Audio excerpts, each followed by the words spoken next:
চট্টগ্রামের ঐতিহ্যবাহী জব্বারের বলি খেলা শুধু একটি কুস্তি প্রতিযোগিতা নয়, এটি একটি বৃহৎ অর্থনৈতিক কর্মকাণ্ডের কেন্দ্রবিন্দু।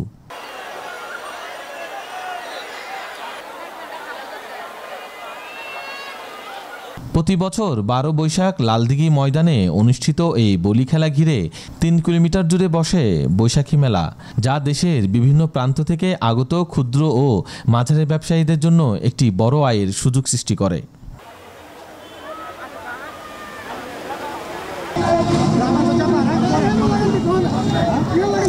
এই মেলায় প্রায় 2000-এরও বেশি বিক্রেতা অংশগ্রহণ করেন, যারা মাটির তৈজসপত্র, বাঁশ, বেতের পণ্য, দেশীয় খাবার, খেলনা, গৃহস্থলী সামগ্রী সহ নানান ধরনের পণ্য বিক্রি করেন।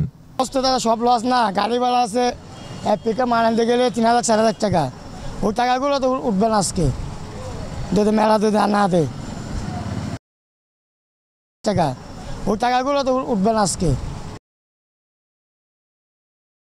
তবে সাম্প্রতিক সময়ে মেলাতে বসতে দেওয়া হচ্ছে না, যে কারণে লোকসানে পড়েছে ব্যবসায়ীরা। অনেকে 4-5 দিন আগে এসেছে, কিন্তু প্রশাসনের নিষেধের মধ্যে পড়ে এবার ব্যবসা হচ্ছে না। মেলা প্রিপারেশন নেওয়া হয়, তো দেখা গেলো আমরা এই প্রিপারেশনটা নেওয়াতে আমাদের কিছু ঋণগ্রস্ত করে এখানে আসা লাগে। তো ওই ঋণগ্রস্ত আমরা এই মেলাটা করে দিন শেষে একটা আশ্বাস পাই যে এখানে আসলে একটা ব্যবসা বা একটু লাভবান হবো। তো দেখা গেলো আমরা এখানে প্রতি বছর আসতে আসতে এরকম একটা আস্থা পাইছি। আমাদের 2টি কাভার ভ্যান লোড দেওয়া, এখনও আনলোড দিতে পারিনি, 1টি টাকাও এখানে সেলস করতে হয়নি, মানে করার মতো অনুমোদন পাইনি। কিছুক্ষণ আগে গাড়ি লাগাইতে চাইছি, রাত্রে পুলিশ মামা এসে চলে যেতে বলতেছে, কারণ ওনারাও সেফটি দিতে পারতেছে না। অনেক বছর ধরে ব্যবসা করতেছি, এখানে প্রতি বছর আমরা আসি। মনে করেন যদি আমরা না দিত জায়গা, তাহলে আমরা আগে বললে হইতো বৈশাখের প্রথম দিন বললে হইতো মেলা হবে না, ওই আমরা আসতাম না। জব্বারের বলি খেলা ও বৈশাখী মেলা চট্টগ্রামের সংস্কৃতি ও অর্থনীতির একটি অবিচ্ছেদ্য অংশ।